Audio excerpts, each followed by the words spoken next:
You can't expect me to block my ex. We're still friends, she said. So I replied, then be friends. That night, I took down every photo of us, accepted the promotion abroad, and sent her a picture of my boarding pass when she texted, "Why are you ignoring me?" Hey viewers, before we move on to the video, please make sure to subscribe to the channel and hit the like button if you want to see more stories like this. Thanks. Hey Reddit, I've been lurking here for ages, reading all these wild stories about betrayal and karma, but I never thought I'd have one of my own to share. This all went down about a year ago, and honestly, typing it out now feels therapeutic. If you're into those satisfying revenge tales where the good guy walks away with dignity and life slaps the cheater hard, buckle up. I'm a 28-year-old software engineer, and I thought I had it all figured out with my girlfriend, Sarah. We met 3 years earlier at a tech conference in our mid-sized city. Nothing glamorous, just a place with decent coffee shops and overpriced apartments. She was this vibrant marketing coordinator, full of energy and big dreams, and I fell hard. I was the steady one, the guy who planned dates, remembered anniversaries, and supported her through everything. From the start, I was all in. Sarah had just gotten out of a messy relationship with her ex, Mike, who she described as toxic but fun. I didn't think much of it at first. Everyone has baggage, right? But I made sacrifices for us. Flashback to about 6 months in, she lost her job during a company downsizing, and I covered our rent for 4 months while she job hunted. I cooked meals, encouraged her during interviews, even helped tweak her resume late into the night. She's worth it, I'd tell myself, watching her smile when she finally landed a new gig. Another time, about a year ago, I got offered a killer promotion at my company, a senior developer role that came with a move to a tech hub in Europe. Better pay, exciting projects, the works. But Sarah freaked out about long distance. "I can't do that again," she said, tears in her eyes, referencing her past with Mike. So I turned it down, no questions asked. Stayed put for us. I figured that's what commitment looks like, putting the relationship first. Things were good, or so I thought. We had our routines, weekend hikes, movie nights, scrolling social media together. But slowly, cracks appeared. Sarah started mentioning Mike more often. "Oh, Mike posted this funny meme," or "Mike's traveling again, must be nice." I brushed it off as harmless, but then the late-night texts started. I'd wake up to her phone buzzing at 2 a.m., and she'd mumble something about just catching up.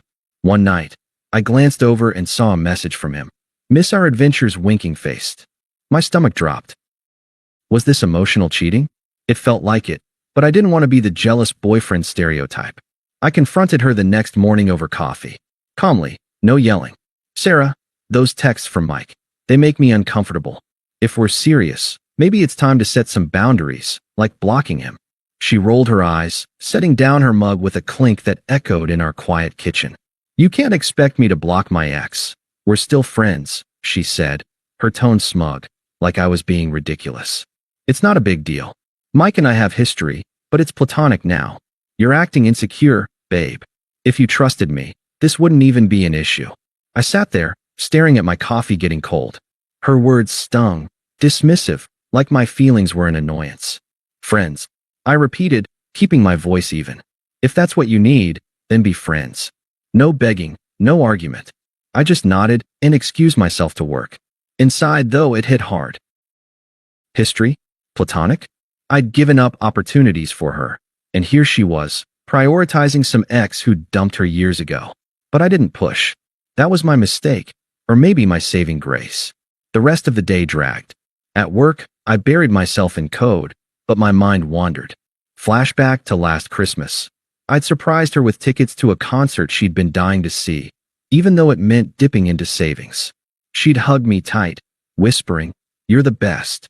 Now, it felt like I was just convenient. By evening, I knew something had to change, but I wasn't going to make a scene. Dignity, right? That confrontation lingered like a bad hangover. For the next few days, Sarah acted like nothing happened. She'd chat with me about her day, laugh at my jokes, but her phone kept lighting up with Mike's name. I started noticing more subtle digs on social media. She'd like his posts, comment with inside jokes that made no sense to me. One evening, I saw a story she posted, a throwback photo of her and Mike at some beach, captioned, Good times with old friends waterwave hashtag nostalgia. It got likes from our mutual friends, and a couple even commented, "You two were cute." My chest tightened. Was I paranoid, or was this straight-up disrespect? Emotional abandonment, making me feel like a backup while she flirted with the past. I didn't confront her again right away. Instead, I let it breathe, sitting with the confusion. Nights alone on the couch, pretending to watch TV while my mind raced. Why am I tolerating this? I've been loyal, committed, turned down that Europe job twice now because she said it would ruin us. Flashback to the second offer, just 3 months ago. The company emailed again, sweetening the deal with relocation assistance. Sarah had pouted. But what about our life here? Mike always said long distance kills relationships. There it was again, Mike is the expert.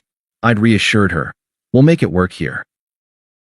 Sacrificed my growth for her comfort. Now, staring at that beach photo, it felt unfair. Undeserved.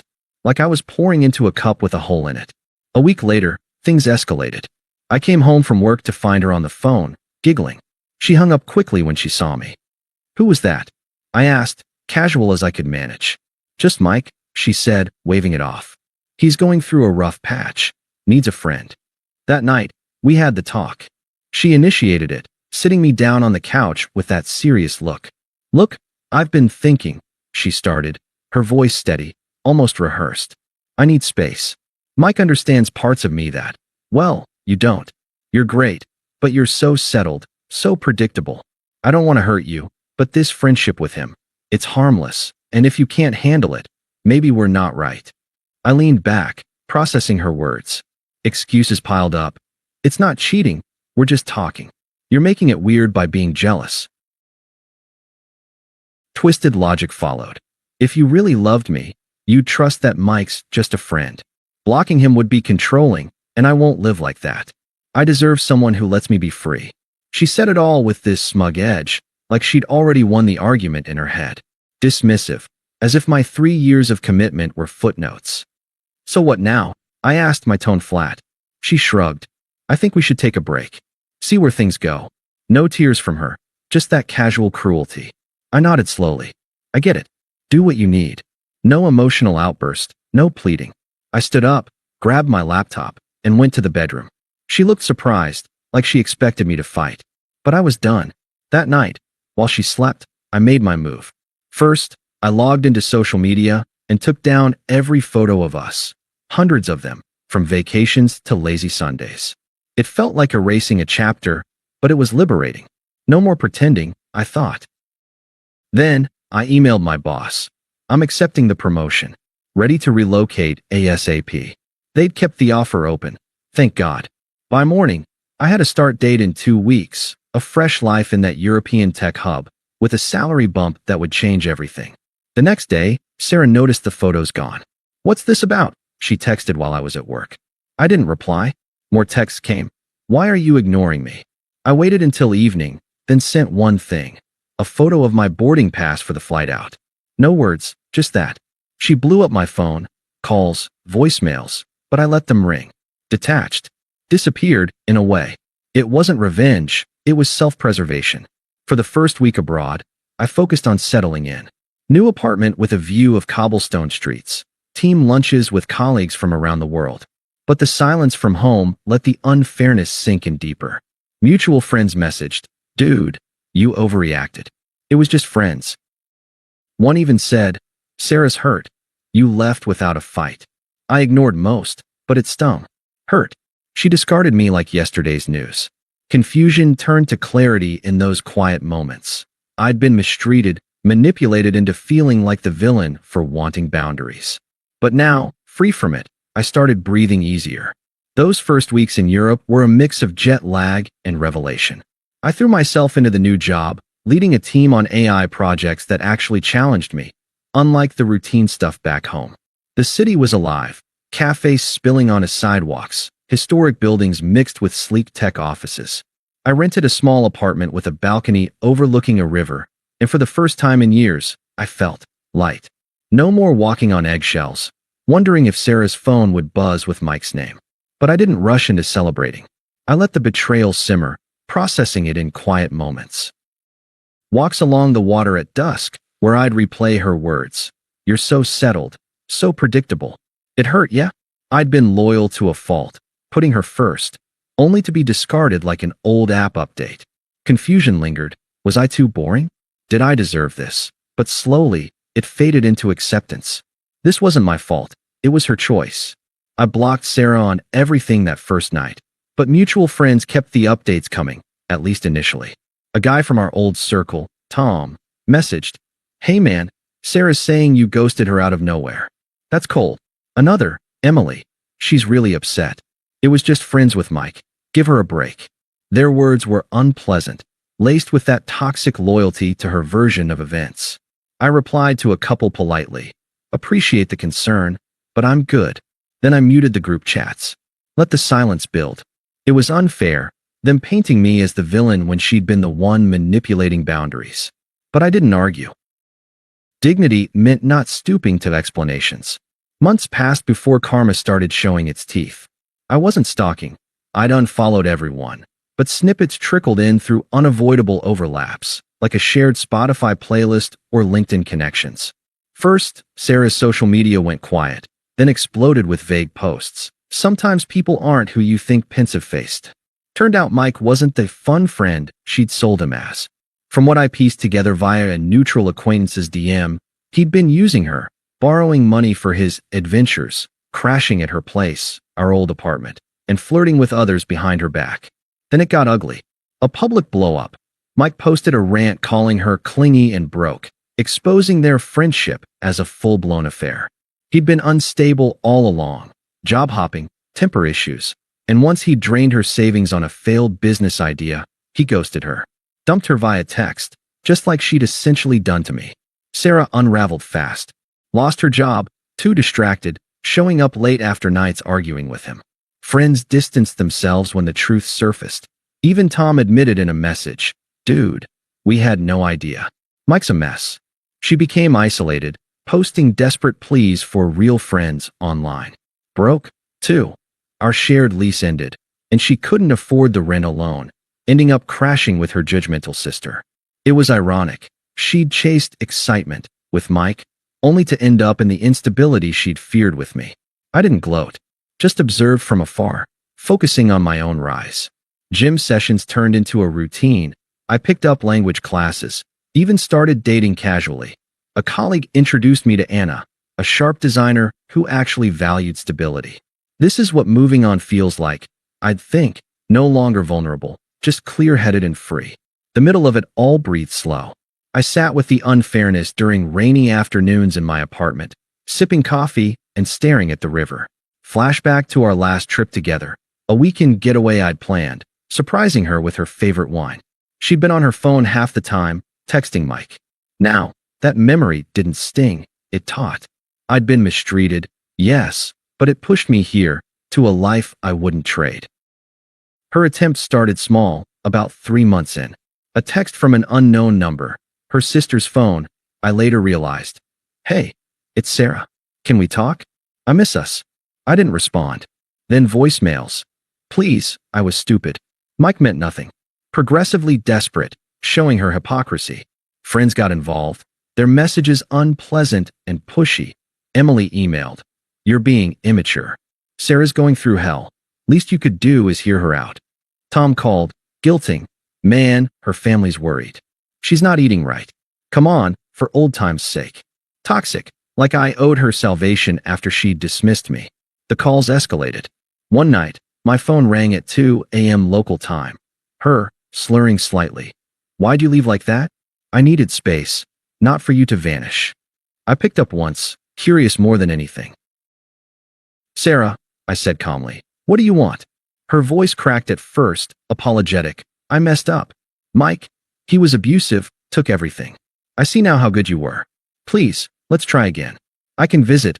I'll figure it out." Hypocrisy dripped. "You expected me to block him, but you blocked me? That's not fair." I stayed firm. "No sympathy. You made your choice. I'm not part of it anymore." She pushed, "But we had history. Don't you care?" "No," I replied evenly. Moved on. Click. That set her off. Next attempts turned angry, texts raging. "How dare you send a boarding pass and disappear? You're heartless. Her family piled on. A voicemail from her mom, unpleasant and accusatory. You've destroyed her. She cries every night. Be a man and fix this. Her sister messaged, Sarah's desperate. Lost her job because of the stress you caused. Come back. Emotional shifts clear. Smug dismissal to begging to fury. Power reversing as she exposed her true colors. I blocked the new numbers, but she found ways. Email from a work address. Please, I'm alone now. Mike left me broke. Remember how you supported me before? I need that again. Desperation peaked in a long message. I'll change, block everyone. Just talk to me. It revealed everything. Her twisted logic crumbling. Hypocrisy in begging for what she'd refused to give. But I felt nothing. No care for her well-being, just indifference. My life was full. Promotion led to a raise. Anna and I were getting serious. Weekends exploring new cities. Her pleas were noise from a past echo. The final nail came at our mutual friend Lisa's wedding. Virtual, thank God. A Zoom affair due to her family spread out. I logged in from my balcony, suit jacket over a t-shirt, Anna off-camera prepping dinner. Sarah appeared in the grid, uninvited apparently. Lisa must have added her last minute. She looked rough, hair unkempt, background a cluttered room at her sister's. Contrast hit hard. Me thriving, her desperate. Post-ceremony, chats buzzed. I mentioned casually in the group. Congrats, Lisa. Loving life over here. New projects, new adventures with my girlfriend. Sarah private messaged immediately. Girlfriend? Wait, we need to talk. Please. She requested a breakout room. Curiosity won, so I joined. Her face filled the screen, eyes red. I can't believe you're with someone else already. Mike destroyed me. He was unstable, took my money, even hit me once. I'm isolated, broke. But seeing you like this, I realize what I lost. Come back. I'll move there. I leaned back, calm. Sarah, you wanted friends with your ex? I wanted peace, found it here. Mirroring her logic. You said I was predictable, controlling for wanting boundaries. Now you're begging? That's not my story anymore. Firm, no sympathy. You're irrelevant to my happiness. I've built something real, upgraded, without the drama. She teared up, desperate. But I love you. Don't do this. Chapter closed, I said definitively. Handle your choices. I left the room, blocked her Zoom ID. Power flipped, she'd been smug, now powerless. Me? Emotionally free, vanished from her life like I'd never been central. Reddit, karma's poetic. I'm thriving. She's not my concern. If you're in something similar, walk away with dignity. It pays off. Thanks for watching. Make sure to subscribe to the channel and hit the like button. What do you think about this story? Share it in